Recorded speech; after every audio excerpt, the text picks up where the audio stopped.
Hello, boss. Well, I've just had a heaven of a day. Been tough, is it? Well, depressing, really. I thought I'd nip out and do a spot of tempting, you know, keep my hand in. What, you couldn't hook one? Hook one? I hooked dozens. Well, that's good, isn't it? Well, I suppose so, but it's not like the old days. In the old days, tempting was an art form. You had to use cunning, guile, deception. Nowadays, all you have to do is point them at a sign saying interest-free credit and you're halfway there. Buy now, pay later. That was one cherub of an idea, that was. Yes, but I'm now the victim of my own success. Oh, it's all too easy. Why, I remember the first job I did. It was a classic. It had style. It had fruit. Exactly. Who else but me could turn a minor act of scrumping into the fall of mankind? Left to herself, the woman would have settled for a couple of plums and a kiwi fruit. I had to use finesse. It was a challenge. The old snake and apple routine, eh? We still study it in school, you know. The apple was symbolic of the knowledge of good and evil. When she took the golden delicious, it was a metaphor for her disobedience. All very clever. Nowadays, you just have to tell her it's part of a calorie-controlled diet. Yes, even though I say so myself, that was brilliant. Imagine us taking something as natural and as wholesome as food and turning it into a major form of neurosis. You'd have thought they'd have got wise to us by now, wouldn't you? They'll never learn. No.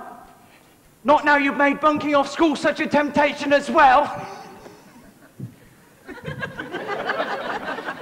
Let's face it, I'm still the champion, the undisputed master of the world. Well, not quite undisputed, eh, Master?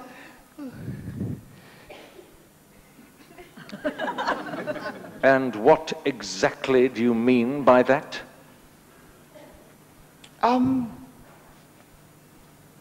Nothing.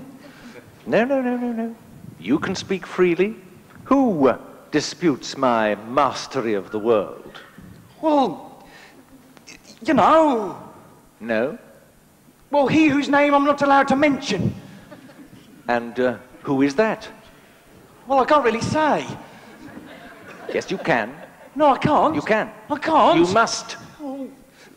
Who disputes my mastery, my lordship, my sovereignty? Jesus. Pardon? Jesus! I told you never to mention that name. Come here. You're going to hit me. No, I'm not. Yes, you are. You always hit me when I mention the name I'm not allowed to mention. Well, I'm not going to hit you this time. You promise? I promise. Come here.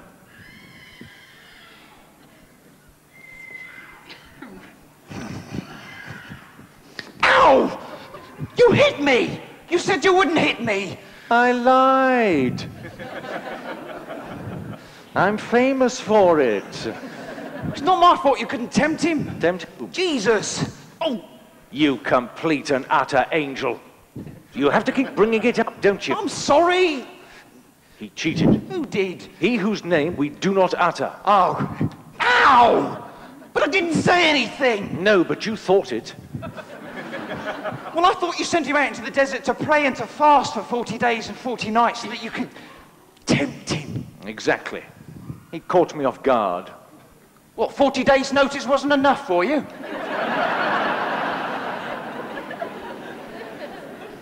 After 40 days without food, I realized he'd be peckish. I just wanted him to make a sandwich.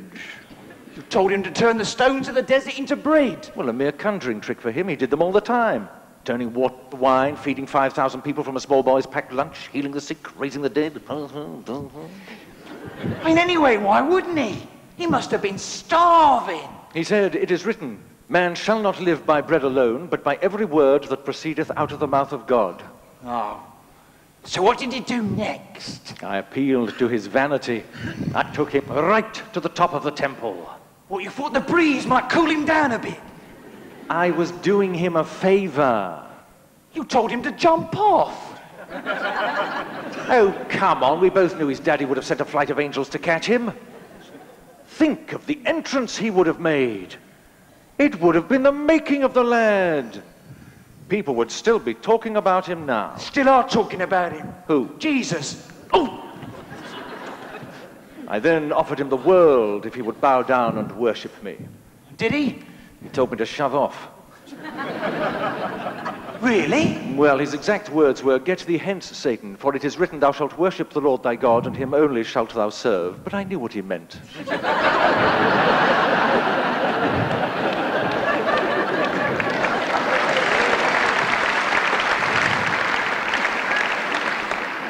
Perhaps he knew that the world wasn't yours to give. A technicality. Oh, let's face it. You went head to head with the Son of God and lost. You gave it your best shot, but you blew it. You just weren't up to the job. You cheeky little seraph. I'll have you know I'm still the #1 cause of misery and mayhem. Oh, come off it. No one takes you seriously anymore. Exactly. Now, whenever anyone gives in to temptation, they think, it doesn't really matter, I'm only human. What they never seem to realize is the whole point of being human is the ability to resist temptation, to think for themselves. Well, it's a good job they don't think for themselves, isn't it? I mean, it'll make our job a lot harder. True, but I wish they'd struggle a bit more. It would make it so much more satisfying when they fail. Right, well, what's next on the agenda? Oh, well, you've got a meeting with Death, War, Famine and Disease.